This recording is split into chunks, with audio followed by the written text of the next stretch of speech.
السلام عليكم. انا بعد كنتمنى تكونوا بخير واموركم مزيان.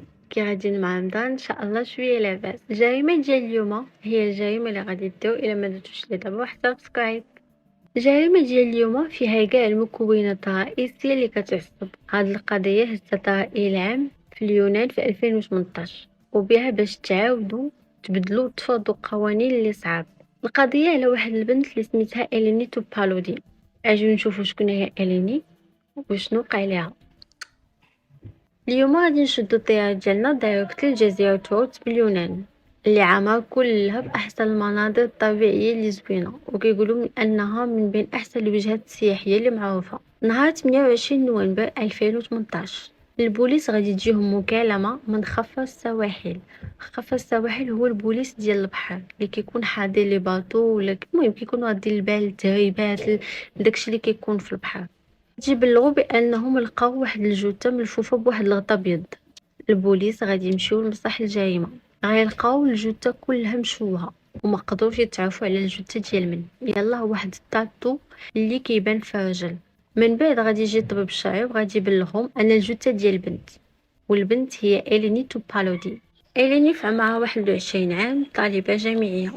إليني الطفوله ديالها دازت زوينه. والديها ظريفين كيعطيوها الحب كيتعاملوا معها مزيان يعني طفولتها كانت طبيعيه وزوينه. إليني كانت معروفه انها واحد الانسانه اللي ساذجه ومسالمه وظريفه بزاف. كانت النوع اللي كيدير الثقه في كل شيء. من مورا هاد الضعفه كلها اللي كانت عند إليني كانت واحد البنت اللي كتقرا مزيان وملي سالات الهاي سكول ديالها كانت تعلمات اللغه اليونانيه الام اللي هي اصلا لغتها واللغه الانجليزيه واللغه العربيه وعندها صداقات كثيره وصحاب بزاف واكتيف بزاف في لي ريزو سوسيو سورتو فيسبوك. ومن بين صحابها اللي عرفات في فيسبوك كان واحد الدري اللي سميتو الكسندر لوكا. الكسندر عنده 19 عام من البانيا كان كيعيش في جزيره اخرى في اليونان. كان زوين وسبورتيف كان معروف حيتاش كان كيشارك في الماراثون اللي كيتنظموا في الجزيره اللي كان ساكن فيها. إليني والكسندر داز بيناتهم واحد الفيلينغ اللي كان زوين عجبوا بعضياتهم وإليني عجبها الكسندر بزاف ومن تما بدات الهضره بيناتهم كل نهار الميساجات ولي زابيل طوال اش كديري فين غادا. المهم يعني كل نهار كيزيدوا كيتقربوا من بعضياتهم كتر بكتر. دازت الوقت حتى لواحد النهار الكسندر غادي يقول إليني واقيلا اتس ذا تايم باش نتلاقاو زعما ديما كنهضروا وكنعرفوك وكتعرفيني صافي دابا خصنا نتلاقاو فاس فاس. يعني قالوا صافي خصهم يديروا شي وقيت باش يشوفوا بعضياتهم. إليني غادي تفرح بزاف بهذا الطلب وغادي تقول لي صافي نتلاقاو واقترحت عليه انهم يتلاقاو في واحد المطعم ديال الفاست فود. غادي يتفقوا على النهار وعلى البلاصه وكلشي كان مزيان. وصل النهار ديال الديت ديال إليني والكسندر. الكسندر كان قال لها بلي غادي يدوز يهزها من دارها بالطوموبيل مع ديك العشرة ديال الليل هكاك.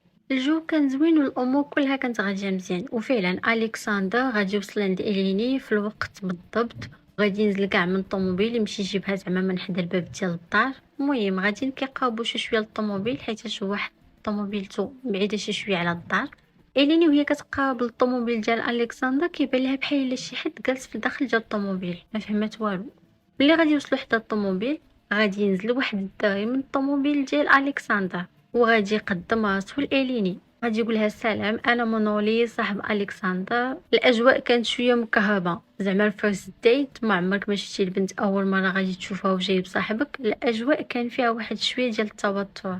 إليني بحال والو غتكون قالت مع راسها اويلي منيت كخويا الفيرست ديت ديالنا وجايب صاحبك. هادشي انا اللي قلته ماشي هي اللي قالته ولكن غالبا هادشي اللي غادي تكون قالت. المهم هذاك الستان ديال انا صاحب فلان ولا باس وبخير كان شويه فيه واحد البعد. نورمالمون فيرست ديت راه غادي تجيو بجوجكم بوحدكم حتى واحد ما غيجيب معاه شي حد. المهم الكسندر بحال الا حس بلي إليني ما عجبهاش الحال ولا تفاجات بصاحبه.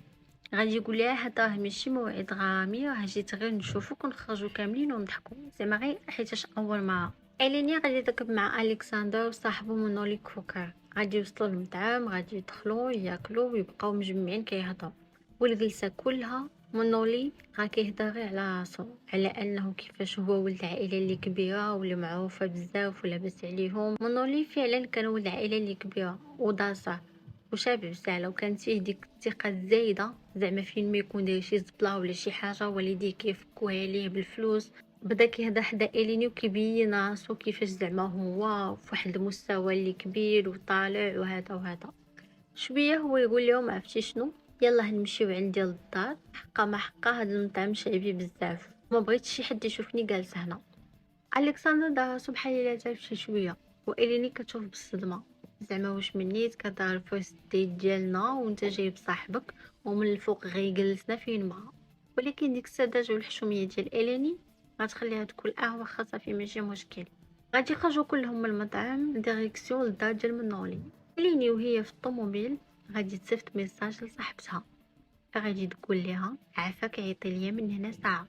الا كنا غنفهموا شي حاجه من هادشي اللي دارت إليني، غنفهموا ملي بحال الا ما كانتش مرتاحه، ولا بحال الا كانت متردده وكتقول كون غير ما مشيتش، كون غير ما قلتش إليني بينها وبين راسها حاسه بشي حاجه ما هياش. وفعلا صاحبة إليني من موراها بساعه غادي تتصل بها، ولكن المفاجاه ان إليني ما كتجاوبش. صاحبتها كتصوني وحتى حد ما كيجاوب. صاحبتها قالت بلي اصلا هي ما كانتش فاهمه الموضوع ولا اشنو طاري، قالت مع راسها واقيلا إليني تلهات في داكشي ديالها صافي ومشات نعسات. ولكن ما عرفتش بلي اخر هضره غتكون بينها وبين إليني هو هذاك الميساج. البوليس غادي يبداو التحقيقات ديالهم، وغادي يبداو بالبلاصه فين كانت ساكنه إليني، غادي يسولوا الجيران واش شافوا ولا سمعوا شي حاجه غريبه هاد الايامات. غادي يقلبوا لي كاميرا، غادي يلقاو الكسندر مع إليني خارجين من المجمع السكني ديالها، وغادي يقلبوا نمر التليفون، غادي يلقاو بزاف ديال لي زابيل بيناتهم اللي كبار. الكسندر ومونولي غادي يتشدوا، غادي يلقاوهم بلي هما ديجا عندهم شي سوابق ضد النساء، يعني الارشيف ديالهم عند البوليس مهون كل واحد بوحدهم خابقه في شي بلاصه. الكسندر غادي يعترف بكل شيء، وبلي استدرجوا إليني وهي كانت حشمانه، وبلي بالعالي قالوا ليها الدار. وفعلا ملي وصلوا للدار بروبوزاو عليها باش يديروا قلة الحياة، وهي ما بغاتش، وهم يشدوها بالزز واغتصبوها. شويه من نولي تحمس وبدا كيضرب فيها وكيقج فيها. هو يجي سي الكسندر حتى هو بدا كيعاونو، وغادي يبقاو عليها بالعصا. شويه مونولي هز موس وجا بدا كيطعن فيها وكيضرب فيها بالموس، وبداو عليها بالطعنات اللي كثيره. في الاخر لقاوها باقا حيه مسكينه. من بعد غادي يشدوها ويلويوها في ملايه بيضاء، وغادي يطلعوها في الطوموبيل، غادي يديوها شي البحر فين كاينين شي جرفه اللي العلو ديالهم شي 10 متر هكاك، وغادي يلوحوها من تما. ولكن إليني ما غاديش طيح مسكينه في الماء، غادي تبقى غير جهة الصخر. الكسندر ومنولي مشاو رجعوا للدار وكملوا حياتهم عادي بحال الا ما كاين والو، وسيقوا الدار ونقاوها من ديك الروينه اللي كانت فيها وصافي. في المحاكمه الكسندر ومنولي كل واحد غادي يبقى يغرق الاخر، وكل واحد كيقول بلي راه الاخر هو اللي دار. منولي بما انهم من العائله اللي لاباس عليهم وكيعتقوا في كاع المناتيف اللي كيدير، المحامي ديالو بغى يستغل ان الكسندر ألباني ماشي يوناني، زعما يعتبر مهاجر، بغا يلصق فيه كلشي، زعما المهاجرين هما السبب في المشاكل وكيبغيو يخسروا السمعه ديال بلد اليونان.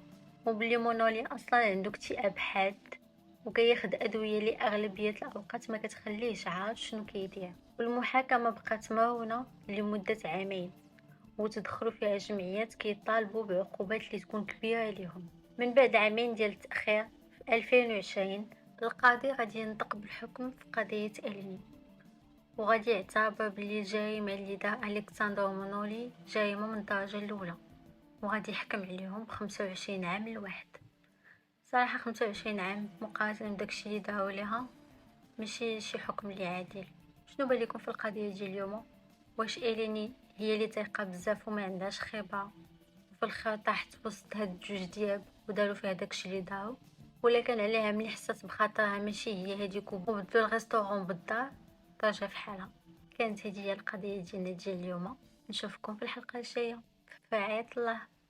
باي باي.